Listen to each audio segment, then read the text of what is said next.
Olá a todos. Oi, Nardi. Tudo bem, Bia? Tudo jóia. A gente está aqui para fazer a leitura do relatório referente ao mês de agosto. A gente tem que dar os parabéns, né? Porque o mês passado a gente soltou o relatório, a gente já estava em setembro, não foi? Agora a gente já está pelo menos no dia 25, a gente melhorou. 25, melhorou. 10 dias antecipou, mas a gente está trabalhando para soltar o quanto antes o relatório. A gente espera que mês que vem seja melhor ainda, né, Nardi? A gente tem uma questão aqui, tá, que a gente não pode deixar de falar.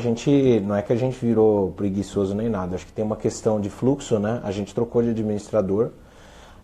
No administrador antigo, a gente tinha todas as informações do fechamento contábil no terceiro dia útil já do mês.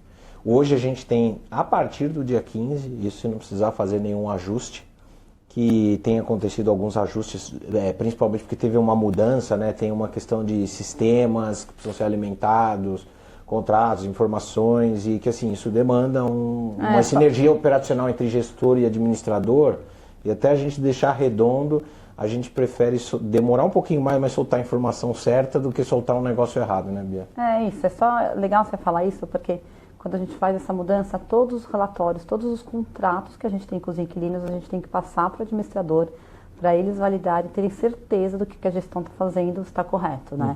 Então eles conferem tudo isso. Bom, estamos soltando o relatório, leitura do relatório referente ao mês de agosto.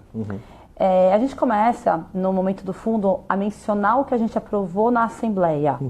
Então a Assembleia teve algumas aprovações. Formador de mercado, conflito de interesse. Se puder falar um pouco, Nardi, sobre essa Assembleia. Quem acompanhou viu que o TEP a gente encerrou o serviço de formador de mercado com a XP. Não é que a gente não queria ter formador de mercado, acho que a gente não estava muito satisfeito com o que a gente estava tendo de entrega, né, no fundo. Acho que a ideia do formador de mercado tem um misto entre trazer liquidez para o fundo e evitar volatilidade, né? Então a gente estava vendo uma certa dificuldade, né, em seguir com a XP, aí a gente acabou encerrando o serviço e no fim a gente teve essa aprovação de conflito que basicamente foi para a gente poder ter o BTG como formador de mercado, né? Então eles prestam um serviço, a gente já está aí desde... Foi aprovado ali mais ou menos em agosto, né? Então a gente já está aí, hoje a gente está em setembro, já estamos quase 2 meses rodando o serviço, a gente estamos bem satisfeito aqui, a gente tem que esperar também o mercado voltar, né? Porque não adianta jogar toda a responsabilidade de mercado para o formador de mercado. Ele é um pedaço pequeno, né, da equação, e que a gente precisa entender também tanto o momento bem que quanto pelo mal, né? Quando aumenta a liquidez tem uma série de fatores. Sem dúvidas. E aí a gente teve a mudança, a gente teve algumas outras alterações, né? Teve uma mudança que a gente fez na categoria do fundo, como todos sabem, a gente alterou o regulamento no início do ano. Que foi quando a gente aprovou a Assembleia em janeiro, né? Então agora a gente simplesmente adaptou o regulamento para atender essas mudanças que ocorreram. Sim. E outro ponto que vai sair agora em setembro, que foi a questão de um ativo, né? Isso. A gente fez uma consulta formal, isso já faz um tempo, né? A gente, obviamente, a gente espera para fazer um comentário sobre o que foi aprovado em Assembleia, né? Que foram 2 conflitos que a gente aprovou. Um, porque o BTG é administrador do fundo e o formador de mercado é o BTG. Então, assim, são partes relacionadas, no fim, né? Então, esse foi o primeiro conflito que a gente aprovou. E nessa mesma Assembleia, a gente teve a aprovação de um conflito, porque a gente está fazendo aquisição de mais um conjunto, né, um andar lá no FL 1355, que, por coincidência, o inquilino é a Necton, que é uma subsidiária do BTG, né? Então, no fim, é como se fosse também uma aquisição entre partes relacionadas, né? Como se o BTG estivesse comprando do BTG. Só lembrando de que, assim, o gestor tem uma responsabilidade, mas a maior parte da responsabilidade fiduciária vem do administrador, ele que assina contrato de compra e venda, ele que também é responsável pelas veracidades das informações, das movimentações financeiras.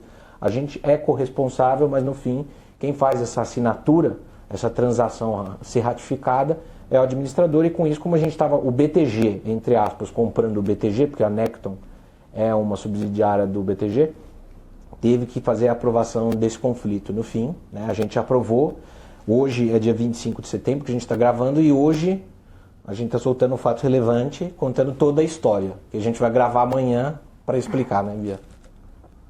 Tá com muito spoiler essa gravação do vídeo. Mas é isso aí. Nardi, vamos falar um pouco do momento dos ativos? Acho que não teve grandes mudanças nos ativos também, né? É super importante também, as melhorias estão sendo feitas e até pediram para a gente colocar mais fotos no relatório. Nesse relatório não tem fotos, mas nós prometemos no mês que vem teremos algumas mais do Fujitsu, principalmente, né? A gente tem essa questão de delay, né? Então, mais ou menos lá para meados do mês que vem, de outubro, a gente vai estar divulgando informações aqui do mês de setembro. Hoje a gente está em setembro gravando, a gente pode dizer, né, que o Fujitsu já está com uma demolição gigantesca já no lobby, que a gente na área comum, né? Na área comum, a gente já vem comunicando isso aí desde março, quando a gente aprovou essa verba. O tempo passou rápido, né, Bia? E agora a gente está, de fato, com a mão na massa. Expectativa da gente finalizar o retrofit do lobby é lá para meados de novembro, né? Então a gente está falando de 2 meses, tentar correr o máximo que der, até porque assim, é um lobby, traz transtorno para os usuários do prédio, né? Então a gente teve que fazer isso a 4 mãos ali com os outros proprietários, junto com o gerente predial, né? Encontrar uma forma de minimizar ali tudo que for transtorno, mas assim, o resultado vai ser ótimo, a gente está bem feliz, contente, a gente fez um bid, né? É importante dizer que a gente não traz nomes à revelia aqui, a gente é muito parceiro de praticamente todos os escritórios de arquitetura, até porque a gente tem muita parceria nos nossos fundos fechados, né? Os nossos fundos fechados, a gente tem escritório também, a gente tem muito mais escritório, inclusive, nos fundos fechados do que no TEP, né? A gente tem um prédio só no fundo fechado, que tem 32 mil metros, é quase o tamanho do portfólio inteiro do TEP em um prédio só, né? E a gente tem muita parceria com os escritórios, a gente fez um trabalho ali de bid, né? Fazer uma apresentação de proposta, de trabalho e tudo mais. A gente teve o arquiteto que ganhou ali o bid. A gente pediu, que foi bem bacana isso, para a pessoa fazer a proposta de arquitetura e tocar também a obra. Então vai ser o mesmo player, que é bem bacana isso. Acho que nos outros ativos do portfólio a gente teve um pequeno reajuste ele vai ter um impacto mais no médio prazo, né? A gente teve ali aproximadamente 1.000 metros de um inquilino lá que aluga no Passarelli. A gente teve uma revisão de valores ali para patamares de R$100 nominal. Então, novamente, o que vai acontecer? A gente teve um salto grande ali, né? Um reajuste da ordem de quase 25% no aluguel. O que a gente sempre fala, todo santo mês aqui, é que vai acontecer novamente, né? Ele não pula 25% para o mês seguinte.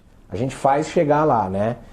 Óbvio, isso tudo tem contrapartidas, mas assim, o que eu estou querendo dizer, tá? Vacância financeira deve mexer, mas ele mexe para o bem, né? Não é que tem alguém que... assim, a vacância financeira no TEP, que é um fundo que está 100% alugado, ela nunca vai traduzir um movimento ruim, tá? Pode acontecer o quê? Pode acontecer que a gente fez a troca de um inquilino por outro, tinha um cara que pediu para sair, já aconteceu isso aqui nos últimos... Acho que o Passarelli é o que mais acontece. O que mais acontece é que, assim, às vezes as transações são de um conjunto. Então, assim, a gente acaba nem divulgando, né, Bia? E, assim, essa mudança de um para o outro, às vezes a gente cede 2 meses de carência, faz um aluguel nominal, tem uma escadinha, e aí a vacância financeira ela vai flutuando, né? Até o momento que ela, de novo, cede e não traz tanto impacto. Então, a vacância financeira deve ter uma alteração aí nos próximos meses, em função dessa movimentação. Reajustamos aí 25%, o que mostra que é um prédio muito bom, né? É mais importante, acho que chegamos no nominal de R$100 metro quadrado no Passarelli. Lembrando que é um prédio de mais de 40 anos, que tem uma laje bem específica. Apesar de uma laje inteira ter 1.000 metros, tem uma laje bem específica, o formato dela, né? Então, assim, é bacana você ver que também a gente conseguiu agregar muito valor no ativo. Acho que isso é mais importante dizer. E a gente, enfim, estamos com esse prédio na rua. A gente sempre fala que todo o nosso portfólio está à venda. Está à venda. Esse é o que está liderando e que faz que sentido por todas as melhorias que já foram feitas. É um prédio que está maturado. Tem 2 no portfólio que estão, né? É o Torre Sul e o Passarelli.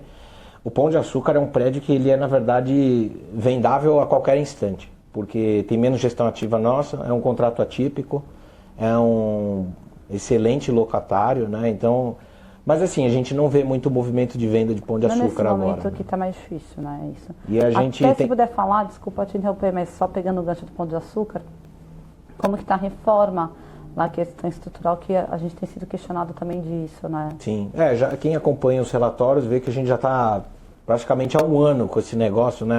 Reparo estrutural em andamento e tal. Eu acho que assim, a gente tinha um projeto, um escopo determinado lá na época da aquisição. O que aconteceu? A gente contratou um consultor.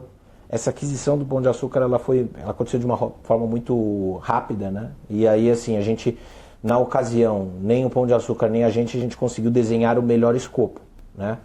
Que continua de responsabilidade do Pão de Açúcar, né? Então, assim, a gente teve ali, na verdade, um faseamento, né, em que a gente, praticamente assim, o que já tinha sido determinado lá na ocasião da aquisição foi praticamente feito, só que como a gente contratou um consultor que faz um acompanhamento periódico lá, pelo menos de 2 a 3 vezes no mês, ele vai lá para ver o acompanhamento das obras, a gente percebeu que o escopo ele não estava completo, né? Então, o que a gente fez, a gente sentou com o Pão de Açúcar e falou, vamos desenhar aí uma extensão do cronograma, para a gente poder chegar e abranger todo o escopo ali de reparo estrutural. E aí com isso a gente deve ter ali um delay, né, um embarrigamento desse prazo, que a gente continua assim, acompanhando. De novo, não é nada assim, luz vermelha, o prédio não vai cair, não é nada do que o pessoal do Apocalipse costuma falar, né? Mas assim, dado que a gente compra um prédio, sempre que a gente compra um prédio, seja o prédio que for, a gente faz diligência técnica. E assim, a depender de como foi feita a construção, você pode ver prédio novo que tem problema estrutural, né? É um prédio que não é muito antigo, né? Um prédio ali com pouco mais de 20 anos. Mas assim, a gente identificou e assim, quando a gente compra um imóvel, a gente não quer comprar de qualquer jeito, a gente quer comprar perfeito. Então, na ocasião, a gente negociou e falou, ou a gente chega, faz e tira do preço, ou você chega, faz, a gente acompanha e você tem um prazo. E foi isso o caminho que a gente seguiu, tá? Mas por enquanto está tudo caminhando bem aqui. A nossa expectativa já de finalização dessa segunda fase, ela já passa ali mais para o fim do primeiro trimestre do ano que vem, segundo, tá? Então, readequando um pouco aqui o cronograma. Bom, Nádia, acho que vamos para o mais importante, acho que é o guidance, porque aqui na nossa projeção, a gente sempre falou até então que até o mês de junho teria a distribuição referente à venda do condomínio São Luís. E mês passado você já reforçou isso, que ia estender um mês, né? Daí, mas agora a gente abriu o guidance do mês de julho e que comprova isso, né?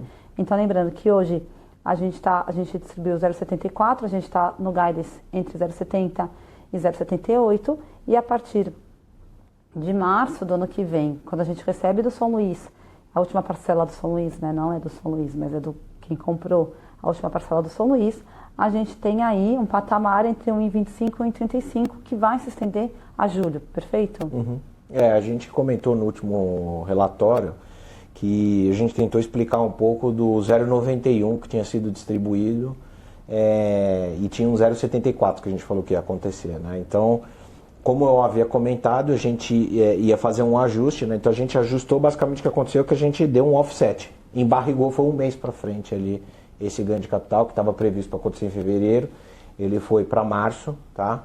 E com isso a gente deve ter aí um impacto muito pequeno, continua da forma como está. Além disso também, o recebimento que a gente tem da parcela, ela é no último dia, e não é útil, de fevereiro, que no fim vai acabar não caindo no fim de semana, então ele vai cair em março também, né? Então, assim, no fim a gente vai ter ali esse reajuste de guidance, mas não é que mudou nada. Não é que teve mais um mês distribuindo. Não teve. No fim a gente só deu um offset de um mês para frente. E com isso a gente deve ainda ter esses próximos meses nesse patamar aqui de 0,74, que é o que estava previsto. Lembrando, pode acontecer alguma coisa que faça com que a gente abaixe e fique dentro da banda. Isso é a factível. A banda está entre 0,70 e 0,78. É isso. Bom, acho que a gente fecha então 0,74, né? Um retorno anualizado de 11,72, né? Sim. Não sei se tem mais algum ponto. Não, acho que a princípio é isso. A gente grava amanhã, a gente está soltando hoje o relatório gerencial. A gente libera hoje aqui a gravação do relatório e o fato relevante que sai hoje também no final do pregão. Aí a gente explica um pouco mais do racional desse conflito que a gente aprovou, da operação que a gente concluiu hoje, né, que a gente de fato assinou hoje o contrato de compra e venda, poder dar um pouco mais de previsibilidade e do que vai acontecer daqui para frente no fundo. Obrigada, Nardi. Obrigado, Bia.